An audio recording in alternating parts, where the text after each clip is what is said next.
Hey, what's going on? This is Listen to Tony with me, Anthony Olinsky, or actually the press review. Well, it's been like 2 weeks. I took a little break. Had some fun sailing and partying in Paris. So, all right, today is Wednesday, June 28th, 4:40 p.m. And today's quote is: "The difference between ordinary and extraordinary is that little extra." And this is from Coach Jimmy Johnson. All right. Well, I don't know if this is going to be extraordinary, what I'm going to read out to you and comment on. But the article that I want to go through today is an opinion piece from Matt Levine.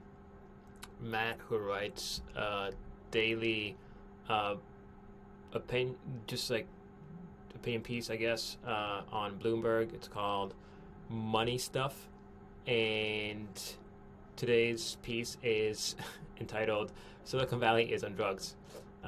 So basically, I'm gonna read it out to you and give some comments because I think it's pretty funny how he describes the whole drug scene in the valley. So here it goes. The lifestyle. Oh, I don't know. Here's one model for tech startups and venture capital. Number one, most of the returns to venture capital come from making early stage investments in companies that go on to change the world in radical and unexpected ways. Two, therefore, if you're a VC, you should make risky investments in visionary entrepreneurs with wild ideas. Many won't work out, and some will be frauds, probably like FTX or Elizabeth Holmes, but one or two might be a big hit. And the path to success is having one or two radical world-changing companies. Three, therefore, if you are a tech entrepreneur, you should try to come across as a wild-eyed visionary because VCs, correctly, look for that and will give you your money. Give you the money. Number four, and therefore, if you are a tech entrepreneur, you should take hallucinogenic drugs in order to, one, be able to visualize an improbable future, and two, be kind of weird to talk to. I guess that makes sense. And five, if you are a tech venture capitalist, you should also take hallucinogenic drugs in order to get on the wavelength of the visionary entrepreneurs. Makes sense, right?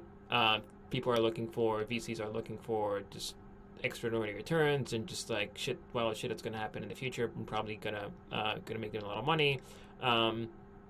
So taking some drugs might help you as a founder to kind of get to that level instead of like being square and just following the trodden path. Matt continues, I do not mean to endorse this model too much or anything, but here is a guy in the Wall Street Journal who believes it. So Spencer Schulam, CEO of the startup Better.ai, said he uses LSD about every 3 months because it increases focus and helps him think more creatively. While working alone after hours, he will sometimes take a low enough dose where he said no one would know he was on LSD. Other times, he'll take a larger dose alone and connect with nature on a hike. Shulam, who lives in New York City, said the high expectations of venture capital firms and investors in general can lead founders to turn to psychedelics to provide an edge. They don't want a normal person and a normal company, he said. They want something extraordinary. You are not born extraordinary. I'm just curious if this was always the case, meaning like because people who, they create like Steve Jobs, and he also took drugs, I guess. So yeah, there's some precedent. But being extraordinary and drugs, yeah, I'm not gonna comment on my personal journey here, but yeah. So going back to the article, you're not born extraordinary, but if you take enough drugs, you will think you are extraordinary, and if they take enough drugs, they'll agree. The article is about how everyone in Silicon Valley is on drugs. Elon Musk takes ketamine. Sergey Brin sometimes enjoys magic mushrooms. Executives at venture capital firm Founders Fund, known for its investments in SpaceX and Facebook, have thrown parties that include psychedelics. Routine drug use has moved from an after-hours activity squarely into corporate culture. leaving boards and business leaders to wrestle with their responsibilities for a workforce that frequently uses. In the vanguard are At the vanguard are tech executives and employees who see psychedelics and similar substances, among them psilocybin, ketamine, and LSD, as gateways to business breakthroughs. There are millions of people microdosing psychedelics right now, said Carl Goldfield, a former sales and marketing consultant in San Francisco who informally counsels friends and colleagues across the tech world on calibrating the right small dose of for maximum mindfulness. It is the fastest path to opening your mind up and clearly seeing for yourself what's going on, said Goldfield. I do not generally look for pharmacological explanations of social or business phenomena. I don't, for instance, believe that FTX failed because its employees were all on Ritalin. Ritalin? Anyway. But it would be very funny if the story of the American tech industry in the 21st century, good and bad, is mostly LSD and ketamine. The drugs help with business ideas.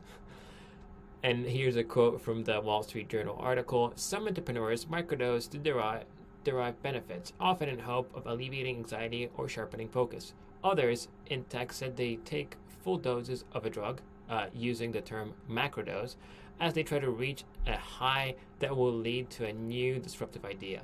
Goldfield describes this as ego death, an experience when a user gets to the core of their being and lets go. As well as with corporate strategy decisions. Tim Sioku, that's his name, was the founder of a digital marketing startup in San Francisco when he discovered psychedelics at the Coachella Music Festival in 2014. He said that they helped him realize that he had started his business to make his mother proud and that it was time to sell. A lot of that kind of exploration in my psychedelic experience helped give me a clarity that I had started the company from a place of a wound, he said. I have previously suggested, says Matt, that some large percentage of M&A activity might be driven by executives who want to avoid spending time with their children.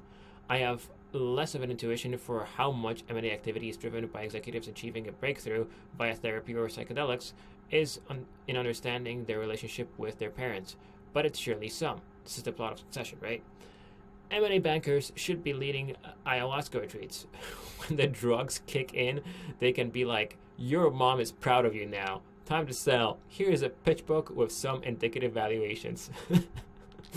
I love that. There are, however, corporate governance and disclosure questions, right?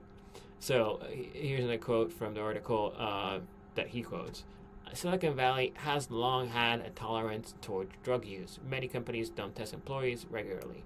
But the phenomenon is worrying some companies and their boards who fear they could be held liable for illegal activity, according to consultants and other close to the companies.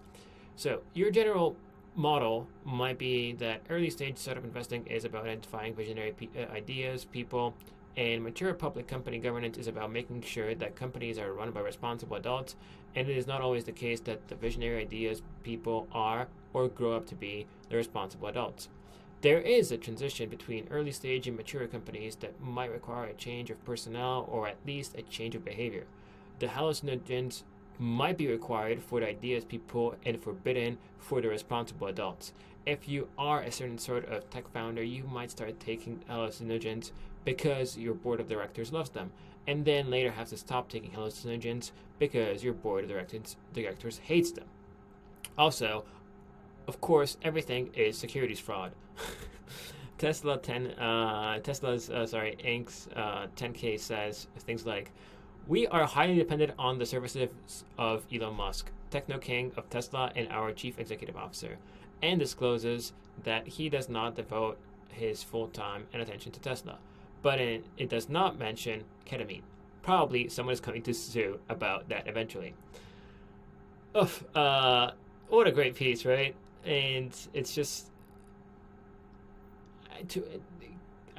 the point about being a younger company and having the visionary ideas people and having the adults come in. I think you should have some sort of this element of being a little bit crazy at the very early stage of the company, and being willing to take risks is important. I don't know to what extent drugs help with that. I just think probably having some sort of a financial cushion would be better, or I guess the drugs could help with people achieving some level of mental comfort. But yeah, like not sure if they. I don't know if this is like causation or correlation. It would be interesting if someone did a proper scientific study. But yeah, food for thought. This is like, have you, dear listener, started microdosing or taking I don't know, psilocybin or ketamine to help you with your business ventures? If so, let me know.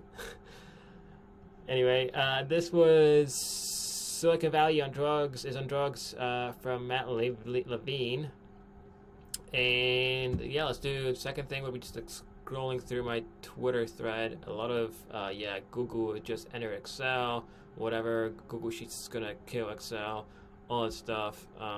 It's funny. I just saw the same post or the same GIF being posted by some CEO on LinkedIn, and this is posted by Paul, technology and AI educator. I mean, good for these guys, but I don't know about you, but I realized that there is less and less OG content on Twitter. What just happened to GitHub? Ooh, I don't know. They changed the UI. Sorry, I don't use the GitHub that much. Elon posts some cool photo. I guess it's a starship. Da da da da da.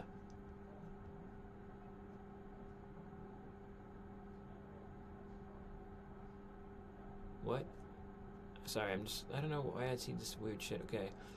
Internet Hall of Fame. The Simpsons owns this home on a single salary from a husband who didn't go to college.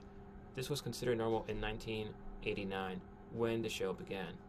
Oh yeah, so I guess like the American dream is dead. Is that what he's trying to say? Because yeah, the Simpsons, they had quite a nice house, right? The garage, a chimney. Anyway, yes, Soren Iverson is my favorite guy. He does like this thing where he presents the different like things that the iPhone could have or Apple could release on the iPhone. So iMessage polygraph feature. Ooh, so someone is wearing, I guess, like a Apple Watch, and when they're typing a message, you get a notification if like heart rate. So yeah, Kylie's heart rate spike. She's likely lying. That would be crazy, but this is possible already, right? Hope they don't do it, or maybe they should. Anyway, I'm not gonna continue going through my Twitter thread because it's just like a lot of bullshit. You could probably do this on your own when you're sitting on your shitter. But that was it. Yeah, Silicon Valley is on drugs. That's it for today. Oh yeah, going back to the quote. Yeah, it's just like it's all kind of history making a circle, and you probably wanted to had some time to think through this. So, difference between ordinary and extraordinary is that little extra, where apparently it's probably that little extra of LSD. There you have it.